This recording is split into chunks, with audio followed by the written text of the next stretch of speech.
So hello guys, welcome back to my channel. और आज का ये वीडियो काफ़ी इंपॉर्टेंट होने वाला है क्योंकि आज के इस वीडियो में हम बात करने वाले हैं ऐसे टॉप जी के एमसीक्यू जो कि पेपर में पूछे जा चुके हैं। सो गाइस, सभी क्वेश्चन के आंसर को अच्छी तरह से याद में रख लेना है क्योंकि यहाँ सभी क्वेश्चन इंपॉर्टेंट है पेपर के पॉइंट ऑफ व्यू। और हाँ, ये सभी क्वेश्चन रिपीटेड है पेपर में, तो इन्हें अच्छी तरह से याद में रख लेना है क्योंकि आज हम देखने वाले डिटेल में, ताकि एक क्वेश्चंस के अलावा हमें और भी क्वेश्चंस के आंसर मिल जाए। तो डिटेल में आज हम पढ़ने वाले हैं। तो शुरुआत करते हैं आज का हमारी इस जी के स्टडी की। तो सबसे पहला प्रश्न है कि अंतरिक्ष में जाने वाली पहली भारतीय महिला कौन थी। तो इसका सही जवाब हो जाएगा कल्पना चावला। अंतरिक्ष में जाने वाली पहली भारतीय महिला थी कल्पना चावला। सो पॉइंट की बात कर लेते हैं ताकि हमें और इसके बारे में एडिशनल इन्फॉर्मेशन मिल जाए। सो कल्पना चावला अंतरिक्ष में जाने वाली पहली भारतीय महिला थी। वह भारतीय अमेरिकी अंतरिक्ष यात्री थी, यानी संयुक्त रूप से भारतीय अमेरिकी अंतरिक्ष यात्री थी। अब साल 1997 में कल्पना ने अंतरिक्ष शटल कोलंबिया, कहाँ से, शटल कोलंबिया से उड़ान भरी थी।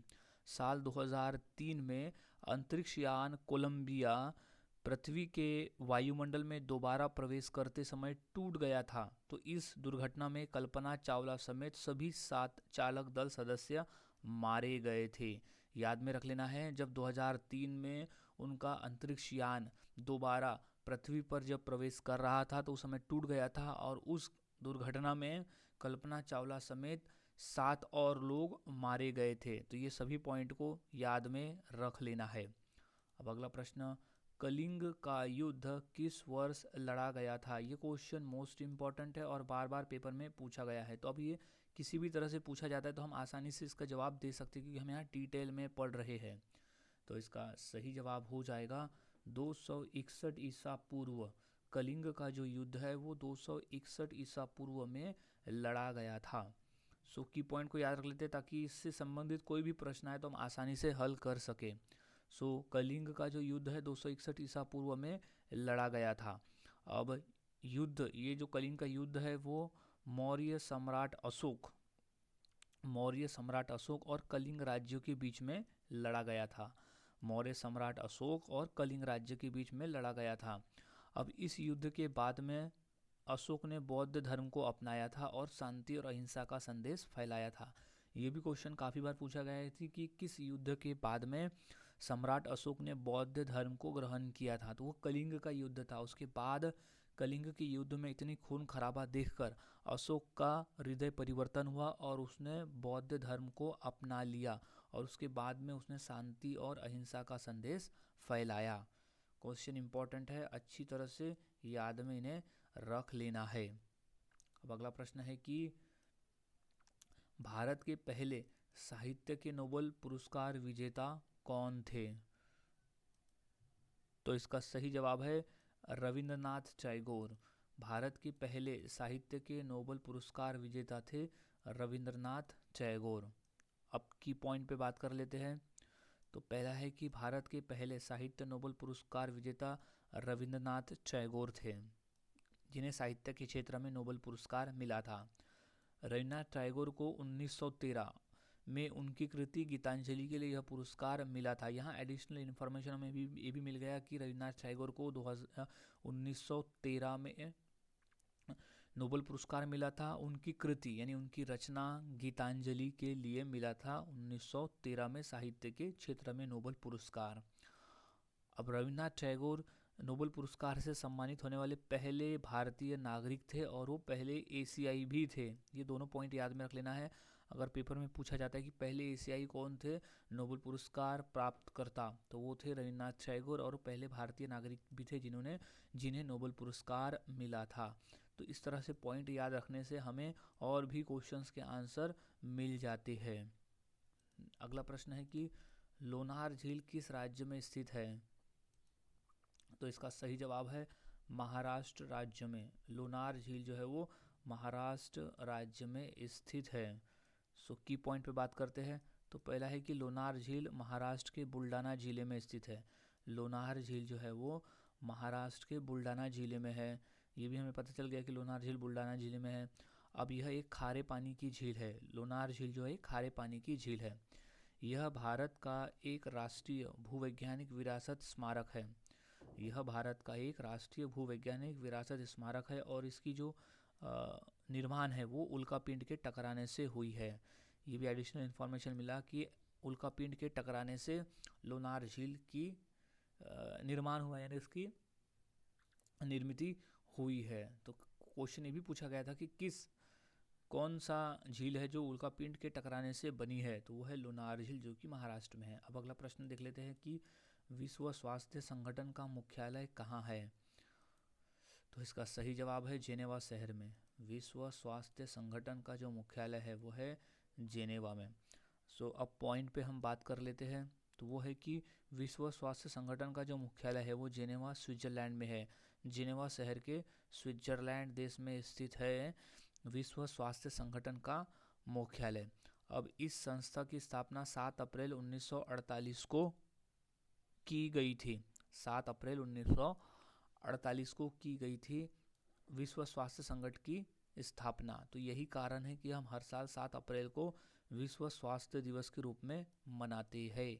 याद रखना है, 7 अप्रैल को हम हर साल विश्व स्वास्थ्य दिवस के रूप में मनाते हैं, क्योंकि जो स्थापना है वो 7 अप्रैल 1948 को हुई थी।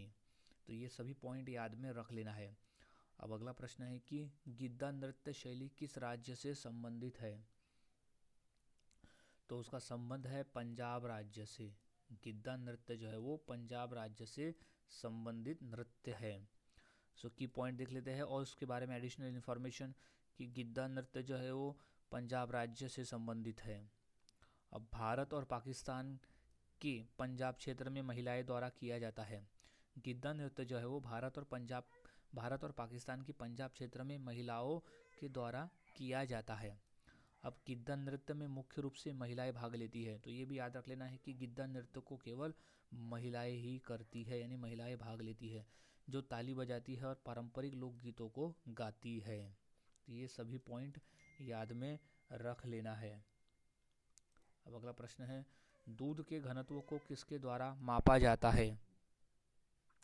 तो हम दूध के घनत्व को लैक्टोमीटर के द्वारा मापते हैं। दूध के घनत्व को लैक्टोमीटर के द्वारा मापा जाता है। तो की पॉइंट पे हम बात कर लेते हैं। तो दूध के घनत्व को लैक्टोमीटर नामक उपकरण से मापा जाता है। दूध के घनत्व को लैक्टोमीटर के द्वारा मापा जाता है। लैक्टोमीटर एक ऐसा उपकरण है जो दूध के घनत्व यानी दूध का जो मलाईदारपन है को मापकर उसमें क्रीम का अनुमान लगाता है। लैक्टोमीटर दूध के घनत्व यानी उसके मलाईदारपन को मापकर उसके क्रीम का अनुमान लगाता है। अब लैक्टोमीटर का उपयोग दूध की शुद्धता की जांच के लिए भी किया जाता है। लैक्टोमीटर का जो उपयोग है वो दूध की शुद्धता के जांच के लिए भी किया जाता है। इम्पॉर्टेंट प्रश्न है, इसे अच्छी तरह से याद में रख लेना है। लैक्टोमीटर दूध की शुद्धता। नेक्स्ट, गायत्री मंत्र की रचना किसने की थी। तो इसका सही जवाब है विश्वामित्र द्वारा हुई थी। गायत्री मंत्र की जो रचना है वो विश्वामित्र ने की थी। तो अब हम पॉइंट पे बात कर लेते हैं। तो सबसे पहले पॉइंट है कि विश्वामित्र गायत्री मंत्र के रचनाकार है। विश्वामित्र जो है वो इन्होंने गायत्री मंत्र लिखा है। अब गायत्री मंत्र पहली बार ऋग्वेद में दिखाई दिया। तो गायत्री मंत्र को कहाँ से लिया गया है, ऋग्वेद से। ये भी हमें एडिशनल इन्फॉर्मेशन मिल गया कि गायत्री मंत्र जो है वो ऋग्वेद में दिखाई दिया था, वहाँ से लिया गया था। अब इसे सावित्री मंत्र के रूप में भी जाना जाता है। गायत्री मंत्र को सावित्री मंत्र के रूप में भी जाना जाता है, यानी दूसरा नाम है सावित्री मंत्र। अब वशिष्ठ ने इस भजन की रचना की जो इंद्र और अन्य देवताओं को समर्पित है। वशिष्ठ ने अग्नि, इंद्र और अन्य देवताओं को समर्पित की है, जिसका अन्य देवताओं को समर्पित है। तो ये सभी पॉइंट अच्छी तरह से याद में रख लेना है, सभी पॉइंट इम्पॉर्टेंट है। सो नेक्स्ट क्वेश्चन है गाइज, अमृतसर स्थित स्वर्ण मंदिर किसने बनाया। तो इसका सही जवाब हो जाएगा गुरु अर्जुन देव जी ने बनाया था। अमृतसर स्थित स्वर्ण मंदिर का निर्माण जो है वो गुरु अर्जुन देव जी ने किया था। क्वेश्चन इंपॉर्टेंट है। सो अब की पॉइंट पे बात कर लेते हैं ताकि और भी एडिशनल इन्फॉर्मेशन हमें मिल जाए। तो अमृतसर में स्वर्ण मंदिर हरमिंदर साहिब, स्वर्ण मंदिर का दूसरा नाम हरमिंदर साहिब भी है। याद में रख लेना है कि स्वर्ण मंदिर को हरमिंदर साहिब भी कहा जाता है। को सिखों के पांचवें गुरु, अब सिखों के पांचवें गुरु कौन थे? गुरु अर्जुन देव जी। तो ये भी एडिशनल इन्फॉर्मेशन हमें मिल गया कि सिखों के पांचवें गुरु थे, गुरु अर्जुन देव जी ने बनाया था। अब इस मंदिर का निर्माण 1604 में पूरा हुआ। अमृतसर में स्थित स्वर्ण मंदिर का जो निर्माण है वो है 1604 में पूरा हुआ था। अब इस मंदिर की नींव रखने का अहम काम जो है वो लाहौर के सूफी संत शाही मियाँ मीर ने किया था। यानी स्वर्ण मंदिर की जो नींव रखी थी वो लाहौर के सूफी संत शाही मियाँ मीर ने रखी थी। तो ये पॉइंट को याद में रख लेना है, इम्पॉर्टेंट है। नेक्स्ट क्वेश्चन है कि किस ग्रह को शाम का तारा यानी इवनिंग स्टार कहा जाता है? तो इसका सही जवाब हो जाएगा शुक्र ग्रह को शाम का तारा कहा जाता है, यानी इवनिंग स्टार के रूप में कहा जाता है। तो की पॉइंट पे हम याद रख लेते हैं, की पॉइंट में और एडिशनल इन्फॉर्मेशन यानी और भी क्वेश्चन के आंसर हमें मिल जाएगा। तो शाम का तारा यानी इवनिंग स्टार या फिर संध्या का तारा यानी सांझ का तारा शुक्र ग्रह को कहा जाता है। क्यों कहा जाता है? क्योंकि ये सबसे चमकीला ग्रह है, हमारे सौर मंडल का सबसे चमकीला है। अब शुक्र ग्रह को पृथ्वी का जुड़वा ग्रह भी कहा जाता है। ये भी याद रखना है कि शुक्र ग्रह को पृथ्वी का जुड़वा ग्रह भी कहा जाता है, क्योंकि शुक्र का जो आकार है वो लगभग पृथ्वी जितना ही बड़ा है, इसलिए इसे जुड़वा ग्रह भी कहते हैं, यानी उसकी बहन भी कहते हैं। अब है कि शुक्र ग्रह हमारे सौरमंडल का सबसे गर्म ग्रह है। ये भी एडिशनल इन्फॉर्मेशन मिला कि शुक्र ग्रह जो है वो हमारे सौरमंडल का सबसे गर्म ग्रह है। इसमें कार्बन डाइऑक्साइड की मात्रा अधिक है, तो यही कारण है कि ये सबसे गर्म ग्रह है। यानी कार्बन डाइऑक्साइड सौरमंडल में जो शुक्र ग्रह है उसके वायुमंडल में कार्बन डाइऑक्साइड की मात्रा अधिक है, तो यही कारण है कि शुक्र ग्रह सबसे गर्म ग्रह है। तो ये सभी पॉइंट को याद में रख लेना है। अब अगला प्रश्न है कि विश्व पर्यावरण दिवस कब मनाया जाता है? तो हम मनाते हैं 5 जून को। हर साल 5 जून को हम विश्व पर्यावरण दिवस के रूप में मनाते हैं। अब की पॉइंट पे याद रख लेते हैं और एडिशनल इन्फॉर्मेशन। 1972 में संयुक्त राष्ट्र महासभा ने 5 जून को विश्व पर्यावरण दिवस के रूप में नामित किया था। कब किया था? 1972 में संयुक्त राष्ट्र महासभा के द्वारा 5 जून को हर साल विश्व पर्यावरण दिवस के रूप में मनाने की घोषणा हुई थी। अब केवल एक पृथ्वी का नारा के तहत पहला उत्सव जो है वो 5 जून 1973 में मनाया गया था। पहला विश्व पर्यावरण दिवस 5 जून 1973 में मनाया गया था, जब नारा था केवल एक पृथ्वी का। तो ये दोनों पॉइंट अच्छी तरह से याद में रख लेना है। अब अगला प्रश्न है कि विश्व बैंक का मुख्यालय कहाँ है? तो विश्व बैंक का जो मुख्यालय है वो स्थित है वॉशिंगटन में। विश्व बैंक का मुख्यालय है वॉशिंगटन में। अब इम्पॉर्टेंट पॉइंट पे हम बात कर लेते हैं। तो पहला है कि विश्व बैंक का मुख्यालय वॉशिंगटन डीसी संयुक्त राष्ट्र अमेरिका में है। विश्व बैंक का जो मुख्यालय है वो है वॉशिंगटन डीसी, जो कि है संयुक्त राष्ट्र अमेरिका देश में। अब विश्व बैंक की जो स्थापना है वो जुलाई 1944 को हुई थी। याद में रख लेना है कि विश्व बैंक की स्थापना जो है वो जुलाई 1944 में। कभी ये भी पूछता है कि विश्व बैंक की स्थापना कब हुई थी, तो ईयर पूछेगा तो है 1944 में हुई थी। अब विश्व बैंक के वर्तमान में 189 सदस्य देश है। याद रखना है, विश्व बैंक के वर्तमान में अभी 189 सदस्य देश है। तो ये तीनों पॉइंट को अच्छी तरह से याद में रख लेना है। अब नेक्स्ट प्रश्न है कि जागोई नृत्य किस राज्य का नृत्य रूप है? तो वो है मणिपुर राज्य का। जागोई नृत्य जो है वो मणिपुर राज्य का एक प्रमुख नृत्य है। तो की पॉइंट को अच्छी तरह से याद में रख लेते हैं कि जागोई नृत्य जो है वो मणिपुर राज्य का एक शास्त्रीय नृत्य है। जागोई नृत्य जो है वो मणिपुर राज्य से है, जो एक शास्त्रीय नृत्य है। अब इसे मणिपुरी नृत्य के नाम से भी जाना जाता है। जागोई नृत्य को हम मणिपुरी नृत्य के नाम से भी जानते हैं। अब तीसरा पॉइंट है कि यह मणिपुर के मैतेई समुदाय द्वारा किया जाने वाला एक पारंपरिक लोक नृत्य है। मैतेई समुदाय द्वारा किया जाता है जागोई नृत्य या तो फिर मणिपुरी नृत्य। तो ये तीनों पॉइंट को अच्छी तरह से याद में रख लेना है। अब अगला प्रश्न है, एशिया महाद्वीप की सबसे लंबी नदी कौन सी है? तो इसका सही जवाब है यांगत्सी नदी। एशिया महाद्वीप की सबसे लंबी नदी का नाम है यांगत्सी नदी। ये इम्पॉर्टेंट प्रश्न है, इसे अच्छी तरह से याद में रख लेना है। तो की पॉइंट को याद रख ले ताकि और भी क्वेश्चंस के आंसर मिल जाए। पहला है कि यांगत्सी नदी एशिया की सबसे लंबी नदी है। अब यह दुनिया की तीसरी सबसे लंबी नदी है। यांगसी नदी जो है वो दुनिया की तीसरे नंबर की सबसे लंबी नदी भी है। अब यांगसी नदी चीन में बहती है, तो ये चीन की भी सबसे लंबी नदी हुई। याद रखना, ये एशिया के साथ साथ चीन की भी सबसे लंबी नदी हो गई यांगसी नदी। अब यांगसी नदी की कुल लंबाई जो है वो 6300 किलोमीटर है। यांगसी नदी की जो कुल लंबाई है वो है 6300 किलोमीटर। यांगसी नदी तिब्बत के पठार में स्थित तंगुड़ा पर्वत यानी तंगुड़ा पहाड़ से निकलती है। यांगसी नदी जो है वो तिब्बत के पठार में स्थित तंगुड़ा पहाड़ से निकलती है और संघाई में चीन के पूर्व सागर में ये मिलती है। संघाई में चीन के पूर्व सागर में ये मिलती है। तो ये पॉइंट, सभी पॉइंट अच्छी तरह से याद में रख लेना है, काफ़ी इंपॉर्टेंट पॉइंट है ये। नेक्स्ट प्रश्न है कि निम्नलिखित में से कौन सा वेद सबसे पुराना है? तो इसका सही जवाब है ऋग्वेद। ऋग्वेद जो है वो सबसे पुराना वेद है। ऋग्वेद सबसे पुराना है। तो अब की पॉइंट पे बात करते हैं। 4 वेद है, ऋग्वेद, सामवेद, यजुर्वेद और अथर्ववेद। ऋग्वेद, सामवेद, यजुर्वेद और अथर्ववेद, इनमें से ऋग्वेद सबसे पुराना है। ऋग्वेद जो है वो सबसे पुराना वेद है। और 4 वेद कौन कौन से हैं? ऋग्वेद, सामवेद और यजुर्वेद। अब ऋग्वेद की जो रचना है वो लगभग 3500 वर्ष पूर्व हुई थी। ऋग्वेद की रचना 3500 वर्ष पूर्व हुई थी। ऋग्वेद में मंत्रों की संख्या 10,580 है, मंडल की संख्या 10 है और सूक्त की संख्या है 1028। तो ये सभी तीनों पॉइंट अच्छी तरह से याद में रख लेना है। अब नेक्स्ट प्रश्न है कि किसकी स्मृति में 13 फरवरी को महिला दिवस के रूप में मनाया जाता है? तो वो है सरोजिनी नायडू जी के स्मृति में, यानी कि उनकी याद में हम 13 फरवरी को महिला दिवस यानी राष्ट्रीय महिला दिवस के रूप में मनाते हैं। अब की पॉइंट को अच्छी तरह से याद में रख लेना है। तो महिला दिवस, स्वतंत्रता सेनानी और भारत की पहली महिला राज्यपाल, ये भी हमें एक एडिशनल इन्फॉर्मेशन मिल गया कि हमारे देश की पहली महिला राज्यपाल थी सरोजिनी नायडू। उनकी जयंती के अवसर पर हम राष्ट्रीय महिला दिवस मनाते हैं। उनकी जयंती पर तो पहली महिला राज्यपाल थी सरोजिनी नायडू, ये हमें एडिशनल इन्फॉर्मेशन मिल गया।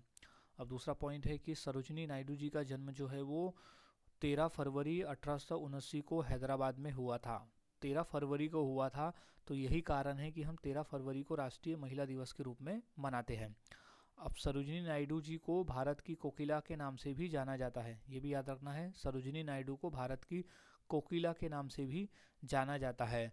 तो भारत की कोकिला किसने कहा था? महात्मा गांधी जी ने कहा था उन्हें, क्योंकि उनकी आवाज़ भी सुरीली थी और कविताओं को अच्छी तरह से पढ़ती थी, इसलिए भारत की कोकिला कहा था महात्मा गांधी ने सरोजिनी नायडू को। ये भी एक एडिशनल याद में रख लेना है। तो ये सभी पॉइंट को याद में रख ले, फिर कोई भी क्वेश्चन आए तो आसानी से आप हल कर सकते हो। नेक्स्ट क्वेश्चन है कि निम्नलिखित में से किसने न्यूट्रॉन की खोज की थी? तो वो थे जे चैंडविक। जे चैंडविक नामक वैज्ञानिक ने न्यूट्रॉन की खोज की थी। तो इसको डिटेल में पढ़ लेते हैं। जे चैंडविक ने 1932 में न्यूट्रॉन की खोज की थी। कब की थी? 1932 में न्यूट्रॉन की खोज की थी जे चैंडविक ने। अब न्यूट्रॉन की खोज के लिए जे चैंडविक को 1935 में भौतिकी का नोबेल पुरस्कार भी दिया गया था। न्यूट्रॉन की खोज के लिए जे चैंडविक को 1935 में भौतिकी के लिए नोबेल पुरस्कार मिला था। नेक्स्ट क्वेश्चन है कि भारत का सबसे लंबा बांध कौन सा है? तो इसका सही जवाब हो जाएगा हीराकुंड बांध है। भारत का सबसे लंबा बांध है हीराकुंड बांध। इंपॉर्टेंट प्रश्न है, इसे अच्छी तरह से याद में रख लेना है। अब की पॉइंट्स पे बात करते हैं। तो है भारत का सबसे लंबा बांध हीराकुंड बांध है। भारत का जो सबसे लंबा बांध है वो हीराकुंड बांध है और यह उड़ीसा में महानदी पर बना है। एडिशनल इन्फॉर्मेशन याद रखना है कि हीराकुंड बांध कहाँ है, तो वो है उड़ीसा राज्य में। और कौन से नदी पे बना है, तो वो महानदी पर बना हुआ है, उड़ीसा राज्य के महानदी पर। अब है इसकी कुछ लंबाई है 25.8 किलोमीटर। हीराकुंड बांध की जो टोटल लंबाई है वो है 25.8 किलोमीटर। तो ये तीनों पॉइंट को याद में रख ले। नेक्स्ट प्रश्न है कि मानव शरीर का कौन सा अंग इंसुलिन बनाता है? तो इसका सही जवाब हो जाएगा अग्नाशय। मानव शरीर का जो अग्नाशय है वो इंसुलिन बनाता है। तो की पॉइंट पे हम बात कर लेते हैं कि मानव शरीर में इंसुलिन का जो उत्पादन है वो अग्नाशय यानी पेनक्रियाज नामक अंग से होता है। कहाँ से? अग्नाशय यानी पेनक्रियाज से होता है इंसुलिन का उत्पादन। अब इंसुलिन का जो कार्य है वो रक्त में ग्लूकोज के स्तर को नियंत्रित करना है। रक्त में जो शक्कर की मात्रा है उसको नियंत्रित करना है और उसे कोशिकाओं में ऊर्जा के लिए भेजना होता है इंसुलिन का कार्य। दोनों पॉइंट को याद रखें। नेक्स्ट, भारत का सबसे ऊंचा पर्वत शिखर कौन सा है? तो सही जवाब है कंचनजंगा। भारत का सबसे ऊंचा पर्वत शिखर का नाम है कंचनजंगा। इम्पॉर्टेंट प्रश्न है, तो की पॉइंट पे हम याद रख लेते हैं कि भारत का सबसे ऊंचा पर्वत जो है वो कंचनजंगा है और यह 8,586 मीटर की ऊंचाई पर है और ये दुनिया का तीसरा सबसे ऊंचा पर्वत है। एक एडिशनल इन्फॉर्मेशन मिला है कि हमें तीसरा सबसे ऊंचा पर्वत है कंचनजंगा और कंचनजंगा भारत का सबसे ऊंचा पर्वत शिखर है। पहला है माउंट एवरेस्ट, ऊंचाई में सबसे ऊंचा है माउंट एवरेस्ट, दूसरे नंबर पर है माउंट K2 और तीसरे नंबर पर है कंचनजंगा। अब है कंचनजंगा कहाँ स्थित है? तो यह सिक्किम यानी भारत और नेपाल की सीमा पर स्थित है कंचनजंगा पर्वत। ये तीनों पॉइंट को याद में रख ले। अब नेक्स्ट प्रश्न है कि रेल का जनक किसे कहा जाता है? तो वो कहते हैं जॉर्ज स्टीफेंसन को, और रेल का जो जनक है वो कहा जाता है जॉर्ज स्टीफेंसन को। अब की पॉइंट याद में रख लेते हैं कि विश्व में रेलवे का जनक जो है वो जॉर्ज स्टीफेंसन को माना जाता है। अब उन्होंने 1825 में लोकोमोशन वन बनाई थी 1825 में, और 1830 में रॉकेट नामक इंजन से स्टॉकटन और डार्लिंगटन रेलवे का सफलतापूर्वक संचालन किया था, जिससे आधुनिक रेलवे युग की शुरुआत हुई थी। तो ये दोनों पॉइंट अच्छी तरह से याद में रख लेना है कि दोनों पॉइंट इम्पॉर्टेंट है। अब अगला प्रश्न है कि सबसे छोटी हड्डी मानव शरीर में कहाँ होती है? तो वो होती है कान की। सबसे छोटी हड्डी मानव शरीर में कान की हड्डी होती है। की पॉइंट को याद में रख लेते हैं कि मानव शरीर की सबसे छोटी हड्डी होती है स्टेपिस हड्डी। ये भी एडिशनल इन्फॉर्मेशन हमें मिला कि सबसे छोटी हड्डी का नाम है स्टेपिस हड्डी, जो कि मानव शरीर के कान में यानी जो कि बिल्कुल मिडल कान में पाई जाती है, मध्य कान में पाई जाती है स्टेपिस हड्डी। अब यह लगभग 3 मिलीमीटर लंबी होती है, यानी इतनी छोटी होती है, इसकी जो लंबाई है वो होती है 3 मिलीमीटर की, और ध्वनि के कंपन को अंदरूनी कान तक पहुंचाने में मदद करती है, जिसे हमें सुनाई देता है। तो ये दोनों पॉइंट अच्छी तरह से याद में रख लेना है, इम्पॉर्टेंट पॉइंट है। नेक्स्ट है कि भारतीय रिजर्व बैंक यानी RBI की स्थापना कब हुई? तो वो हुई थी 1935 में। RBI की स्थापना हुई सन 1935 में। तो की पॉइंट पे हम याद कर लेते हैं। की पॉइंट इंपॉर्टेंट है क्योंकि इससे हमें और भी क्वेश्चंस के आंसर मिल जाएंगे। तो भारतीय रिजर्व बैंक की स्थापना जो है वो 1 अप्रैल 1935 में हुई।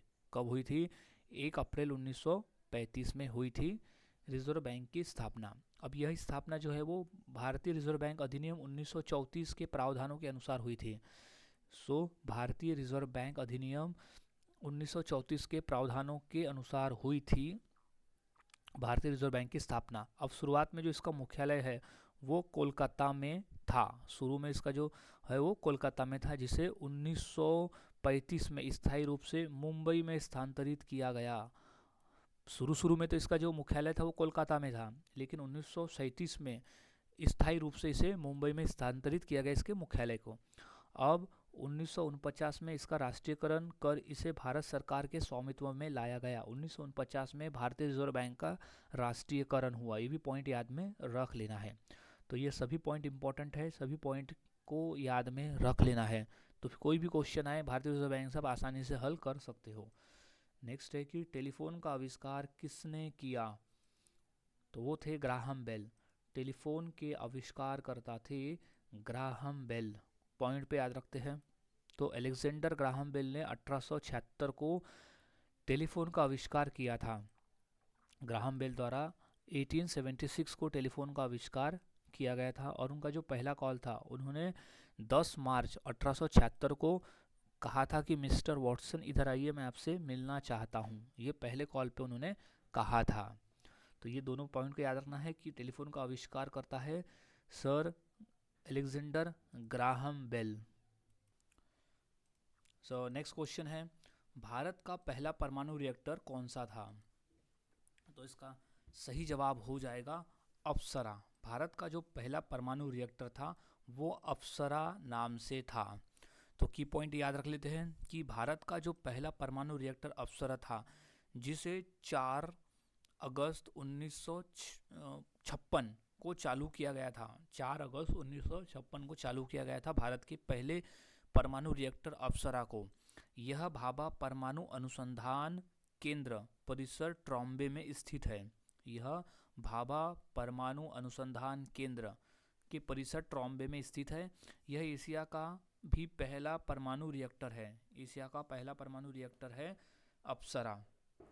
अब जो इसका उद्घाटन है वो 20 जनवरी 1957 को तत्कालीन प्रधानमंत्री जवाहरलाल नेहरू ने किया था। इसका जो उद्घाटन है वो जवाहरलाल नेहरू ने किया था, उस समय के तत्कालीन प्रधानमंत्री। तो ये चारों पॉइंट अच्छी तरह से याद में रख लेना है। अब नेक्स्ट क्वेश्चन है कि भारत में हरित क्रांति का जनक किसे कहा जाता है? तो इसका सही जवाब है एम.एस. स्वामीनाथन को। भारत में हरित क्रांति का जो जनक है वो एम.एस. स्वामीनाथन को कहा जाता है। सो की पॉइंट पे याद रख लेते हैं कि भारत में हरित क्रांति का जो जनक है वो डॉक्टर एम.एस. स्वामीनाथन को कहा जाता है। अब उन्होंने उच्च उपज वाली गेहूं की किस्मों को विकसित करने में महत्वपूर्ण भूमिका निभाई थी, जिससे भारत में खाद्यान्न उत्पादनों में काफ़ी वृद्धि हुई और देश खाद्य आत्मनिर्भर बना। सो याद में रख लेना है कि डॉक्टर एम.एस. स्वामीनाथन को कहा जाता है हरित क्रांति का जनक, जिन्होंने गेहूं की किस्मों को विकसित करने में एक महत्वपूर्ण भूमिका निभाई थी। तो दोनों पॉइंट याद में रखना है। अब नेक्स्ट प्रश्न है कि हेनसांग भारत किसके शासनकाल में आया था? तो वो है हर्षवर्धन के शासनकाल में। हेनसांग जो है वो भारत में हर्षवर्धन के शासनकाल में आया था। सो की पॉइंट को याद में रख लेते हैं। सो हेनसांग जो है वो चीनी यात्री था जो कि सम्राट हर्षवर्धन के शासनकाल में भारत आया था।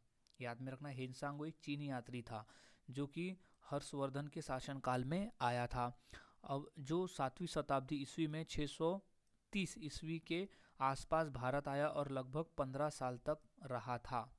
लगभग 15 साल तक हेनसांग जो है वो भारत में रहा था। तो ये दोनों पॉइंट को याद में रख लेना है। नेक्स्ट है कि संविधान सभा की पहली बैठक कब हुई थी?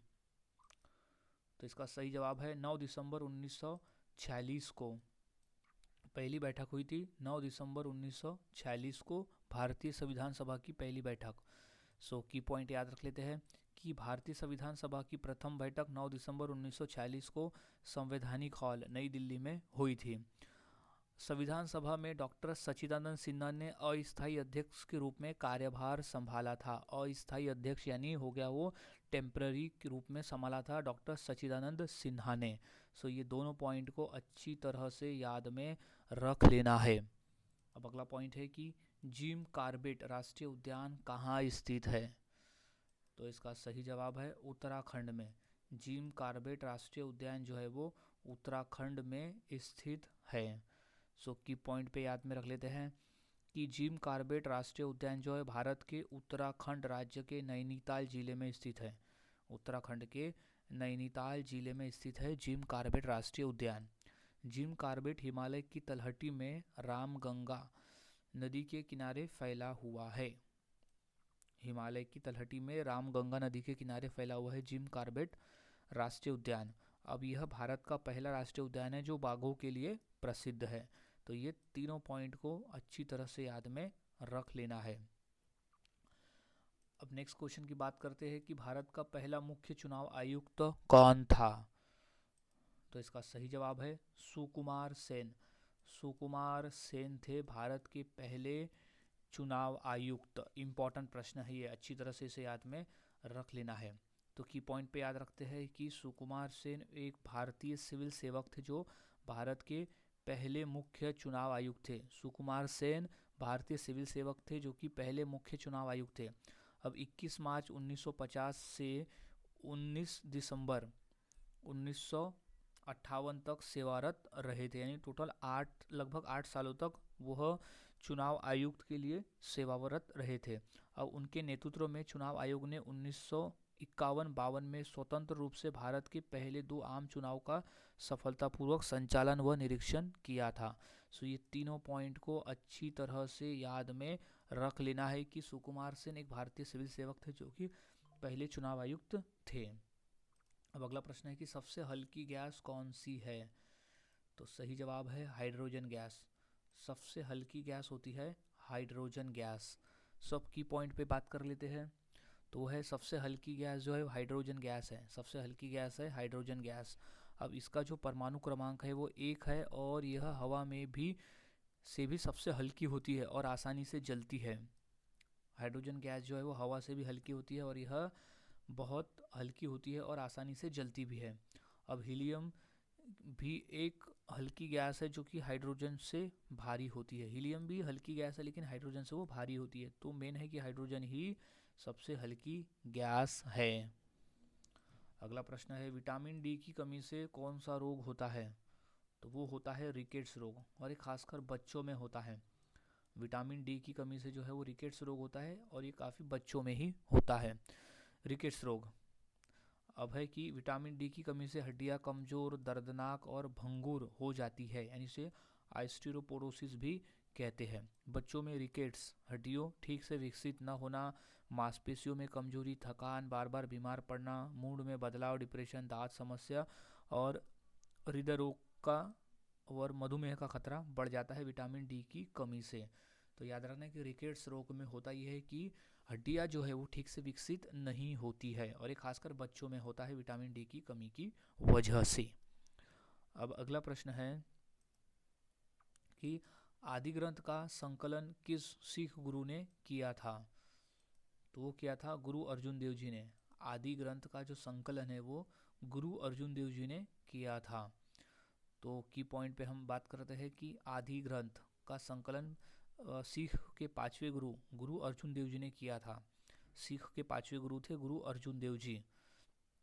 उन्होंने 1604 ईस्वी में किया था, जिसमें पहले के सिख गुरुओं और अन्य संतों के भजनों को संकलित किया था। आदि ग्रंथ में सिख के 5वें गुरु गुरु अर्जुन देव जी ने उनके पहले सिख गुरुओं और अन्य संतों के भजनों को संकलित किया था। अब नेक्स्ट है कि बाद में 10वें गुरु गुरु गोविंद सिंह जी ने इसमें और शब्द जोड़कर इसे गुरु ग्रंथ साहिब का अंतिम रूप दिया, जो सिखों का शाश्वत गुरु बना। बाद में गुरु गोविंद सिंह जी ने इसमें और शब्द जोड़कर गुरु ग्रंथ साहिब को अंतिम रूप दिया, जो कि सिखों का एक शाश्वत गुरु बना था। तो ये तीनों पॉइंट को अच्छी तरह से याद में रख लेना है। अब नेक्स्ट क्वेश्चन है कि काकोरी कांड कब हुआ था? तो वो हुआ था सन 1925 में। काकोरी कांड जो है वो सन 1925 में हुआ था। इम्पॉर्टेंट प्रश्न है ये। सो अब की पॉइंट पे याद रख लेते हैं ताकि हमें इस क्वेश्चन को अच्छी तरह से याद में रखें। तो वह काकोरी कांड 9 अगस्त 1925 को उत्तर प्रदेश के लखनऊ के पास में हुआ था। सो काकोरी कांड कहाँ हुआ था? वो हुआ था 9 अगस्त 1925 को उत्तर प्रदेश के लखनऊ के पास काकोरी नामक स्थान पर हुआ था, इसलिए इसे काकोरी कांड कहते हैं। अब जहां हिंदुस्तान रिपब्लिकन एसोसिएशन के क्रांतिकारियों ने ब्रिटिश सरकार का खजाना लूटने के लिए शाहजहांपुर से लखनऊ जा रही 8 डाउन ट्रेन पर हमला किया था, ताकि स्वतंत्रता संग्राम के लिए धन जुटाया जा सके। ये इम्पोर्टेंट पॉइंट है कि काकोरी कांड में किस एसोसिएशन का हाथ था? तो वो था हिंदुस्तान रिपब्लिकन एसोसिएशन का हाथ था, जहां पर क्रांतिकारियों ने ब्रिटिश का खजाना लूटने के लिए शाहजहांपुर से लखनऊ जा रही 8 डाउन ट्रेन पर हमला किया था। और ये हमला करने का उनका उद्देश्य ये था ताकि स्वतंत्रता के लड़ाई के लिए धन जुटाया जा सके। तो ये दोनों पॉइंट को याद में रख लेना है, इम्पॉर्टेंट है ये। सो नेक्स्ट क्वेश्चन है भारत छोड़ो आंदोलन कब हुआ था? तो इसका सही जवाब है 1942 में। भारत छोड़ो आंदोलन की जो शुरुआत है वो 1942 में हुई थी। सो की पॉइंट पे याद रख लेते हैं। भारत छोड़ो आंदोलन यानी क्विट इंडिया मूवमेंट 8 अगस्त 1942 को महात्मा गांधी द्वारा शुरू किया गया था। याद रखना है, भारत छोड़ो आंदोलन जो है वो 8 अगस्त 1942 को महात्मा गांधी द्वारा शुरू किया गया था। अब नारा था अंग्रेजों भारत छोड़ो यानी क्विट इंडिया, और गांधी जी ने नारा दिया था करो या मरो का। ये भी याद में रख लेना है, बहुत ही इंपॉर्टेंट प्रश्न है कि करो या मरो का नारा किसने दिया था, तो महात्मा गांधी ने दिया था। और किस आंदोलन में दिया गया था, तो ये भारत छोड़ो आंदोलन में दिया गया था करो या मरो का नारा, जिसमें अंग्रेजों भारत छोड़ो का भी नारा था। और भारत छोड़ो आंदोलन की शुरुआत की थी महात्मा गांधी ने। ये दोनों पॉइंट को अच्छे से याद में रख लेना है, कई प्रश्न के उत्तर ये दोनों पॉइंट में मिल जाते हैं। अगला प्रश्न है कि आनंद मठ के लेखक कौन है, तो वो है बंकिम चंद्र चट्टोपाध्याय। आनंद मठ के लेखक है बंकिम चंद्र चट्टोपाध्याय। सो अब की पॉइंट को याद में रख लेते हैं कि आनंद मठ के जो लेखक है वो है बंकिम चंद्र चट्टोपाध्याय, जिन्होंने 1882 में बंगाली ऐतिहासिक उपन्यास को लिखा था। आनंद मठ के जो लेखक है वो है बंकिम चंद्र चट्टोपाध्याय, जिन्होंने 1882 में ये बंगाली ऐतिहासिक उपन्यास को लिखा था। अब मेन पॉइंट है कि भारत का जो राष्ट्रीय गीत है वंदे मातरम, वो इसी उपन्यास यानी आनंद मठ से ही लिया गया है। ये दोनों पॉइंट को अच्छी तरह से याद में रख लेना है कि आनंद मठ के जो लेखक है वो बंकिम चंद्र चट्टोपाध्याय है, जिन्होंने 1882 में बंगाली ऐतिहासिक उपन्यास को लिखा था। और भारत का जो राष्ट्रीय गीत है वंदे मातरम, वो आनंद मठ से ही लिया गया है। दोनों पॉइंट को याद रखें। नेक्स्ट है, भारतीय संविधान के अध्यक्ष कौन थे, तो वो थे डॉक्टर राजेंद्र प्रसाद। भारतीय संविधान सभा के अध्यक्ष थे डॉक्टर राजेंद्र प्रसाद। 11 दिसंबर 1946 को डॉक्टर राजेंद्र प्रसाद को संविधान सभा का स्थायी और निर्वाचित सदस्य चुना गया। कब चुना गया, 11 दिसंबर 1946 को डॉक्टर राजेंद्र प्रसाद को स्थायी यानी परमानेंट और निर्वाचित यानी इलेक्टेड, जो निर्वाचित होता है यानी जिसे सर्वसम्मति से फैसला हुआ, और डॉक्टर राजेंद्र प्रसाद को संविधान सभा का अध्यक्ष चुना गया। अब डॉक्टर राजेंद्र प्रसाद जो थे वो अंतिम रूप से संविधान बनने तक इस पद पर रहे थे, यानी अध्यक्ष पद पर वो रहे थे। संविधान बनने से लेकर लागू होने तक पूरी प्रक्रिया में वो अध्यक्ष बने रहे थे। अब अगला प्रश्न है कि विश्व का सबसे ऊंचा पर्वत कौन सा है, तो वो है माउंट एवरेस्ट। विश्व का सबसे ऊंचा पर्वत शिखर है माउंट एवरेस्ट। अब की पॉइंट को हम अच्छी तरह से याद में रख लेते हैं कि एवरेस्ट की जो ऊंचाई है वो है 8,848.86 मीटर। याद रखना है, एवरेस्ट की ऊंचाई है 8,848 मीटर। अब यह नेपाल और चीन की सीमा पर स्थित है। नेपाल चीन यानी जो तिब्बत है उस सीमा पर स्थित है माउंट एवरेस्ट। अब इसे नेपाल में सागर माथा के नाम से जाना जाता है। ये इंपॉर्टेंट प्रश्न है कि नेपाल में माउंट एवरेस्ट को सागर माथा के नाम से जानते हैं और तिब्बत में चोमोलुंगमा के नाम से जानते हैं। चोमोलुंगमा के नाम से जानते हैं, नेपाल में सागर माथा और तिब्बत में चोमोलुंगमा कहते हैं माउंट एवरेस्ट को। अब इसमें जो पहली बार है वो 1953 में एडमंड हिलेरी और तेंजिंग नोर्गे ने फतह किया था। तो पहले जो पर्वतारोही थे जिन्होंने फतह किया था माउंट एवरेस्ट को वो थे एडमंड हिलेरी और तेंजिंग नोर्गे। तो ये चारों पॉइंट को अच्छी तरह से याद में रख लेना है। अब अगला प्रश्न है कि गंगा नदी का उद्गम स्थल कहाँ है, तो इसका सही जवाब हो जाएगा गंगोत्री में। गंगा नदी का जो उद्गम स्थल है वो है गंगोत्री में। सो की पॉइंट पे बात करते हैं अब कि गंगा नदी हिमालय के गंगोत्री ग्लेशियर से निकलती है। गंगा नदी जो है वो गंगोत्री ग्लेशियर से निकलती है। अब वास्तविक उद्गम जो है वो गोमुख को कहा जाता है। वास्तविक उद्गम स्थल गोमुख कहा जाता है।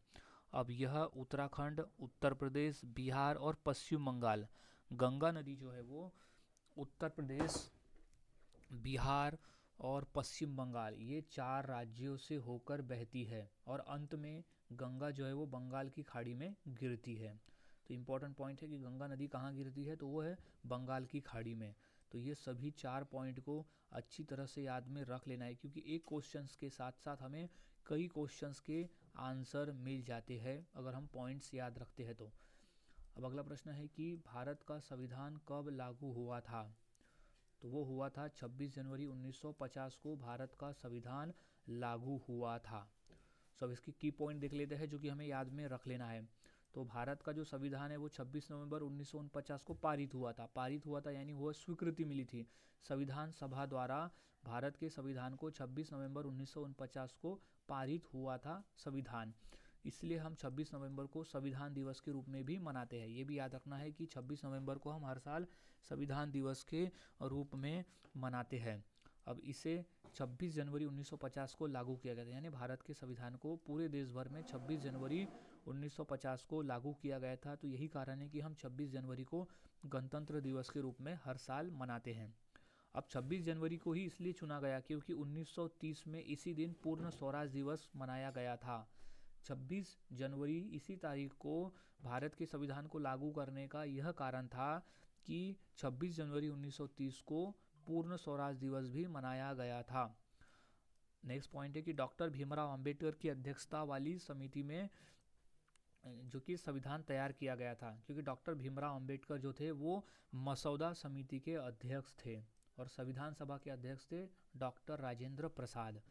तो ये सभी पॉइंट अच्छे से याद में रख लेना है क्योंकि ये सभी पॉइंट इम्पॉर्टेंट है। अब अगला प्रश्न है कि विश्व का सबसे बड़ा रेगिस्तान कौन सा है? तो वो है अंटार्कटिका। विश्व का सबसे बड़ा रेगिस्तान है अंटार्कटिका रेगिस्तान। अभी हमें पॉइंट याद रखते हैं कि विश्व का सबसे बड़ा रेगिस्तान है अंटार्कटिका, जो कि एक ठंडा रेगिस्तान है। रेगिस्तान के कई प्रकार है, गर्म भी होते हैं ठंडे भी होते हैं। तो जो सबसे बड़ा रेगिस्तान है वो है अंटार्कटिका, जो कि सबसे ठंडा है। अब यहाँ ठंडा बंजर इलाका है जो कि 55 लाख वर्ग किलोमीटर के विशाल वर्ग मील यानी 55 लाख वर्ग मील जो कि 142 लाख वर्ग किलोमीटर के समान होता है, वह विशाल क्षेत्र में दक्षिणी ध्रुव पर फैला हुआ है। याद रखना है कि अंटार्कटिका कहाँ है, तो वो है दक्षिणी ध्रुव पर। इंपॉर्टेंट प्रश्न है, याद में रख लेना है। अब अगला प्रश्न है कि गौतम बुद्ध ने अपना पहला उपदेश कहाँ दिया था? तो इसका सही जवाब है सारनाथ में। गौतम बुद्ध ने अपना जो पहला उपदेश है वो सारनाथ में दिया था। इम्पॉर्टेंट है, तो की पॉइंट को याद रखते हैं कि गौतम बुद्ध ने अपना पहला उपदेश जो है वो उत्तर प्रदेश के बनारस शहर के पास सारनाथ गांव में दिया था। गौतम बुद्ध ने अपना पहला उपदेश उत्तर प्रदेश के बनारस शहर में सारनाथ के पास में दिया था। अब इस उपदेश को धर्म चक्र प्रवर्तन कहा जाता है। गौतम बुद्ध ने जो उपदेश दिया था उसे धर्म चक्र प्रवर्तन के नाम से जाना जाता है। अब बुद्ध ने अपना जो पहला उपदेश है वो पाली भाषा में दिया था। ये भी इंपॉर्टेंट याद रखना है कि बुद्ध ने अपना पहला उपदेश जो है वो पाली भाषा में दिया था। तो गाइस ये तीनों पॉइंट को याद रखना है, इंपॉर्टेंट है ये तीनों पॉइंट। अब अगला प्रश्न है कि राष्ट्रीय विज्ञान दिवस कब मनाया जाता है? तो हम हर साल 28 फरवरी को राष्ट्रीय विज्ञान दिवस के रूप में मनाते हैं, 28 फरवरी के दिन। की पॉइंट अच्छी तरह से हम याद में रख लेते हैं कि राष्ट्रीय विज्ञान दिवस वैज्ञानिक सर सीवी रमन की खोज रमन प्रभाव की याद में मनाया जाता है। राष्ट्रीय विज्ञान दिवस जो है वो सर सीवी रमन की खोज रमन प्रभाव की याद में मनाया जाता है। अब वो है 28 फरवरी 1928 को रमन प्रभाव की खोज की थी।